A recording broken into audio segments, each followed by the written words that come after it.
I just got done the gym. If you, I'll probably have like a clip or two. I think I only recorded deadlifts today, but if you don't know, I'm Carrie. I'm an online health and fitness coach. I work specifically with busy moms to help them learn how to reach their health and fitness goals without having to make separate dinners for the family, without having to spend 6 days in the gym. And actually, I teach most women how to lift heavy, eat carbs, and, still feel confident and sexy in their body. So that's what I do. I have 2 little girls, and my business is my work.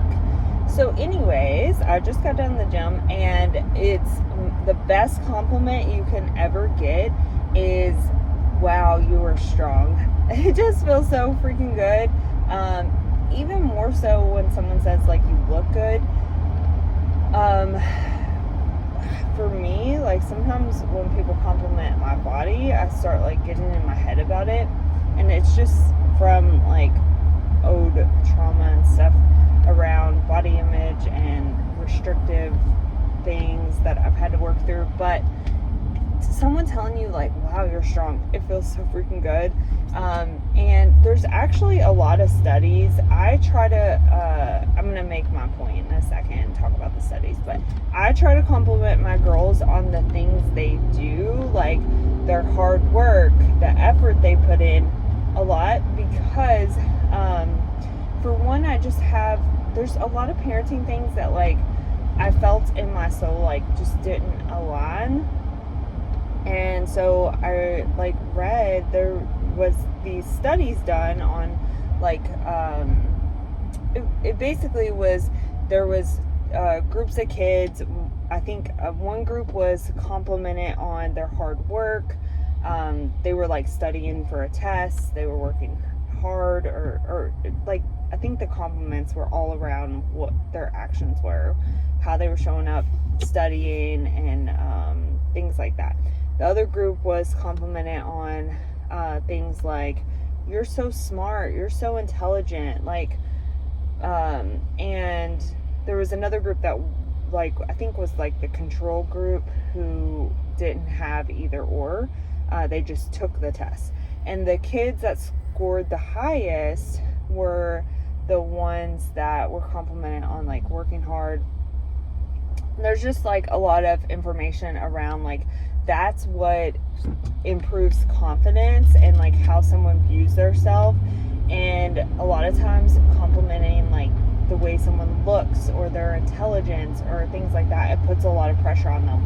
And from my experience, I was always like told, you're so pretty, you're so smart, you're so independent, and like I was given these like labels, and I stopped trying in school, and I felt like I was just supposed to know. And it sounds silly, but like it really impacted me. And anyways, I think my point is, my confidence grew the most when I started focusing on performance-based goals and like how I was showing up for my body, how so it's amazing, like the how taking the focus off just the way you look can actually make you feel more confident. And honestly, like, you're gonna look better if you focus on like performance. At the end of the day, like I know that like the weight I'm at right now, I look better because I have a little more muscle on my body. I'm still like, I would like to be like 10 pounds heavier or lighter, not heavier. But I feel confident in this body, secure, and that's because I have a little more muscle on my body. But my whole point was, I got complimented. This guy was like, wow, like you're, cause I was leg pressing 5 plates on each side plus a 25 on each side and a 10 on each side. And he was like, that's really impressive.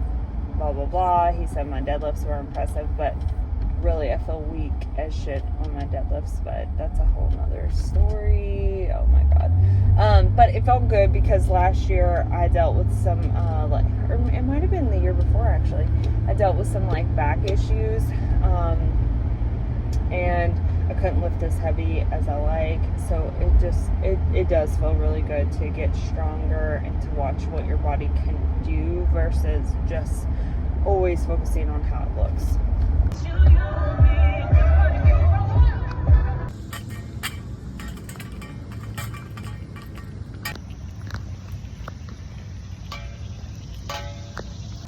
So after I dropped off the kids, I came to the park, came to a park that's close to my therapy, and I walked around the loop. It's so pretty out. It's not too hot. It's like 77, so that was nice. And now I am going to go to therapy, and we have been doing EMDR, which I have found super helpful with just working through some belief patterns and like trauma. I'm gonna hit this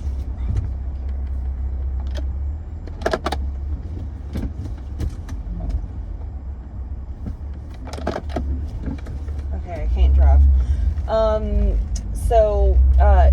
EMDR. So the way that I kind of think about it now is, how can I explain it? So basically, it's used to like help you process things that maybe were traumatic, that you kind of like stuffed down and never really processed. And these things are usually things that are maybe affecting your day-to-day life, but you don't realize it because it's now attached to like a core belief you have about yourself. I don't know if that makes sense, but basically like some things we do to protect ourselves when they occur, and if we don't process through things, they can still like affect how we show up day to day. So for example, like we're not really working through necessarily like traumatic events, but more so we started with like this belief I have about myself that even though I've done a bunch of work around, it still like shows up in my life all the time. But it's like that belief of not being good enough. That's kind of where we have started. And so she basically asked me like a scenario that comes to mind that is attached to that belief of not feeling good enough.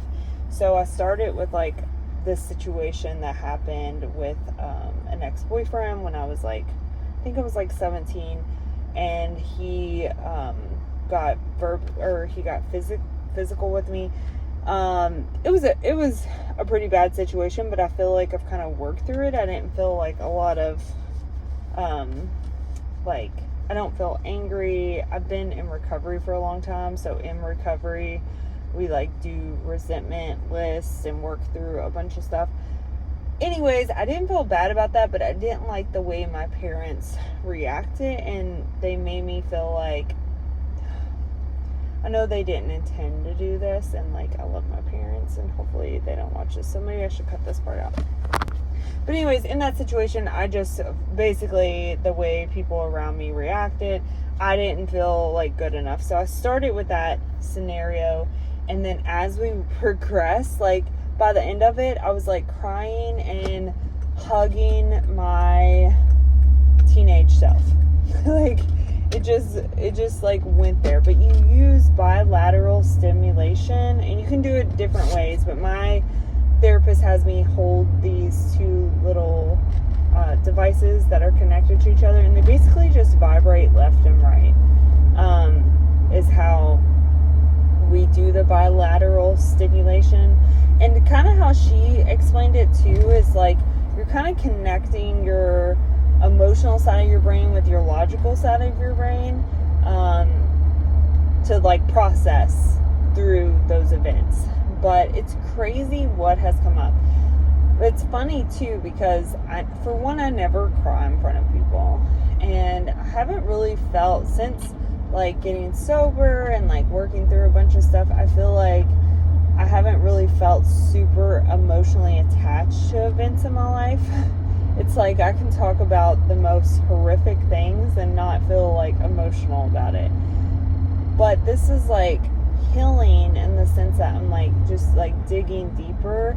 I feel like talk therapy only got me so far with like processing through things, and always felt like I would I just wanted to like rewire the way my brain works. And so I feel like this is like a good step towards that. So if you have like started like a journey where you're trying to like be a better person or like change things or heal, it comes with like a lot of different layers, and it's like I'll think that I've dug really deep, and then there's always deeper. So I just got home from therapy, and man, it's so crazy like how deep you can go in EMDR.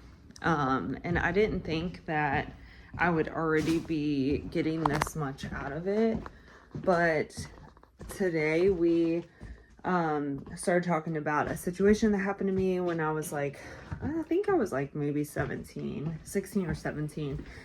And we started talking about that one situation, and then it like, we went so deep that I ended up talking about like when I lost someone close in our family, and like I just didn't realize I hadn't processed through that. And it's just like, oh, it's so good if you are someone who like feels like you've done work on yourself but you still haven't gotten deep, or maybe you notice like some patterns that pop up for you. Let me try to find this. Or just like you notice like there's patterns in that you haven't worked through. Like, for example, I am a yeller. I hate to admit this, but like when I get overstimulated, overwhelmed with my kids, and like it's usually the kids, like it'll be kids trying to get stuff done, stuff with work is stressing me out, there's a lot of noise, a lot of stuff going on. I have a tendency to yell, and it's something that I've like tried to work on, but it just kept coming up, and I kept doing the same shit, and I just really wanted to work through it. And I felt like there was just like something deeper. Like, I have all these tools, why can I not, like, it felt like something from my childhood was like holding me back. So that's kind of what pushed me to go to therapy. But we have been getting in there. And I even talked to her today. I was like, what can I do to like take care of myself after this? Because the last time I left, the last 2 times, I felt exhausted. I felt like a little emotional. I found myself like wanting to kind of cope in unhealthy ways. And she told me to try to do stuff that gets me grounded, like, and makes me feel like loved and taken care of. So I'm gonna try to do that today, but I do have to work too. Like, there is work to be done. So I don't know. We're gonna try to get that done. Also, on a different note, this has nothing to do with what I was talking about. I have been making my own electrolyte drink because LMNT can be expensive. So I did some kind of flavoring, watermelon flavoring. I don't know. Just a little bit. It gets on everything though. And then I'm going to do an eighth of a, I always get confused, teaspoon, a tablespoon, teaspoon. Oh God. Potassium chloride. Same thing with the magnesium malate. This seems tedious, but like saves you a lot of money. And then I'm gonna put a little bit of citric acid in it. It just makes it kind of get that like soury taste. And actually, and then salt, and then I do put a little sweetener. Sue me. Some people think sweeteners are bad. It's a part of my healthy lifestyle, so.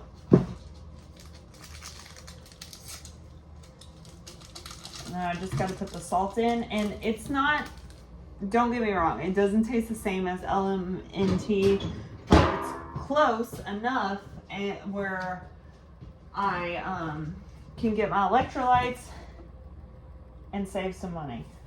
So I'll take it. And then that's like 1/4 of a teaspoon. Don't judge me if I'm saying my measurements wrong. It doesn't have the B in it, so it's a teaspoon, right? I don't know.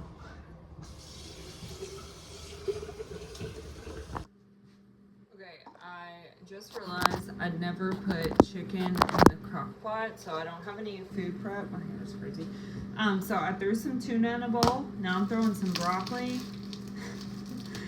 I'm gonna show you how easy meal prep can really, or how easy it can be eating, you know, healthier, staying on your goals, reaching your protein goal, if you keep things that are convenient on hand. So I just opened a can of tuna. I'm throwing some broccoli in there. I got some cooked okra. I know this sounds really random, but it does not have to be fancy. Got some spicy mustard. Okay, this isn't sounding delicious, but it's just gonna have to work. And then I have some light mayo. Yeah, I measure 15 grams on the spot. I'm just gonna mix that up, throw some salt on it. I'm gonna eat this, and this is lunch.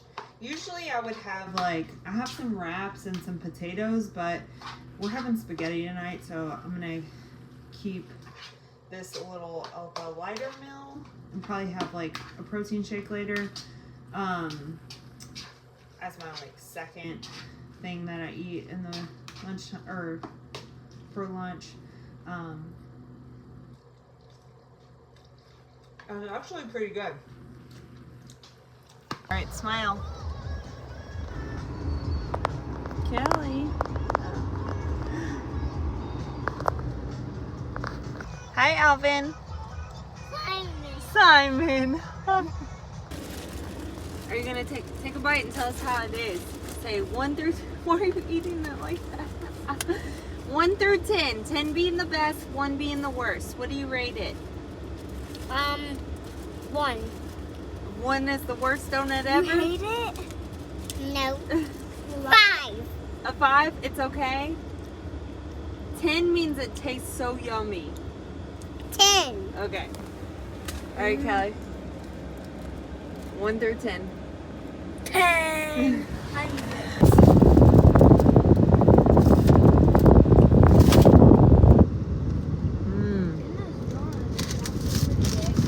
Yeah, but is there any cream in this?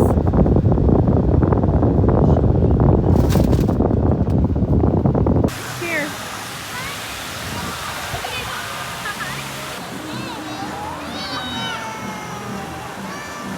Why?